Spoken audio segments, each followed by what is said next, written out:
So problem number 4 is the clicker question, 2 clicker questions. The first one is about Steve pushing a box across a rough floor. I hope that this reminded you of the long discussion we had in lecture number 6 about a horse pulling a cart, because it's basically the same question. Okay? And the key is to identify the system properly. If you focus on the force between Steve and the box, you'll get into trouble, because the force that Steve pushes on the box is equal to and opposite the force with which the box pushes on Steve. That's Newton's third law, and that gets you nowhere. It's actually irrelevant to whether Steve can get the box moving or a horse can pull a cart. So the real thing to do here is to say, let's look at our system. There's Steve. There's a box that he's trying to push. Our system is Steve plus the box. That'll make this easier. And then ask, well, what are the external forces acting on this system? And there are 2 of them. The box is on the floor. There's a force of friction on the box, resisting its motion to the right. We'll assume things are trying to move to the right.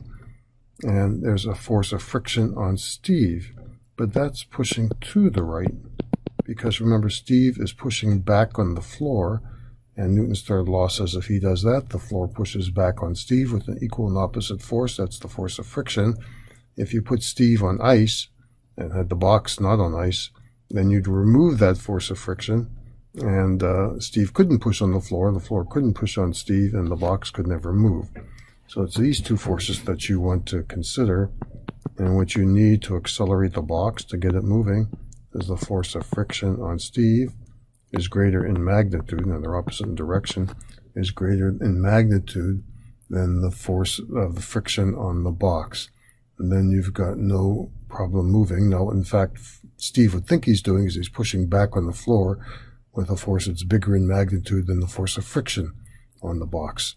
So that is D. D is the correct answer. And the reasoning we just did. Number 2 is about a potential energy plot. Let me just sketch it here. Okay, this is a scale of energy, although this is a plot of potential energy. This is at 2. This one is at 5 joules. Okay, and the question asks, well, if you start at point A at 2 joules, how much kinetic energy must you give it? What's the minimum so you can get over here to point B, which is at 0 joules?